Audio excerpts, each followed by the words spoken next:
बहुत बड़ा एक नगर सेठ वृंदावन में बिहारी जी प्रकट हुए, ये खबर सुनकर के वृंदावन आ रहा था और सोचा क्या लेके जाऊं, तो अपने जीवन की कमाई से अद्भुत इत्र खरीदा था और उसको भी एक स्वर्ण पात्र में लेकर के जा रहा था। निधिवन में जैसे प्रवेश किया तो श्री बिहारी जी राजभोग अरोग रहे थे, ठाकुर जी के कपाट बंद थे। सेवकों ने कहा, बोले ठाकुर जी तो अभी थोड़ी देर में दर्शन देंगे, तुम तब तक स्वामी जी जमुना तट पर बैठे हैं, स्वामी शहरदास जी के दर्शन करके आओ। स्वामी शहरदास जी महाराज उस समय मानसी में बैठे थे यमुना जी के तट पर।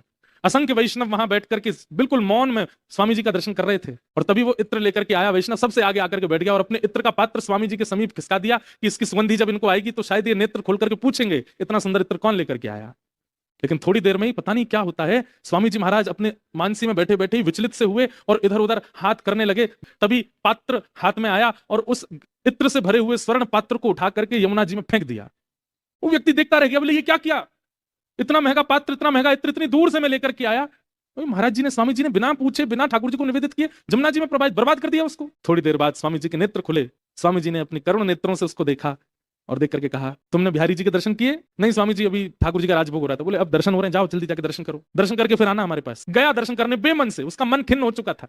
लेकिन जैसे ही निधिवन में प्रवेश किया, निधिवन के हर वृक्ष के पत्र पर वही इत्र की बूंद छिड़की हुई थी और जैसे ही उस सघन कुंज में जाकर के बिहारी जी का दर्शन किया तो बिहारी जी के मुकुट से लेकर के पैर के नख तक उस इत्र में बिहारी जी सने हुए थे। मन में विचार करने लगा, ये इत्र तो मैंने स्वामी जी के पास रखा था, उन्होंने जमुना जी में फेंक दिया था, तो पूरी कुंज उस इत्र से सुगंधित कैसे हो गई। दौड़ करके गया, स्वामी जी के चरणों में प्रणाम करके बोला, महाराज जी मुझे ये भेद समझ नहीं आया, आपने इत्र यमुना जी में फेंका था, फिर वो इत्र बिहारी जी तक कैसे पहुंचा?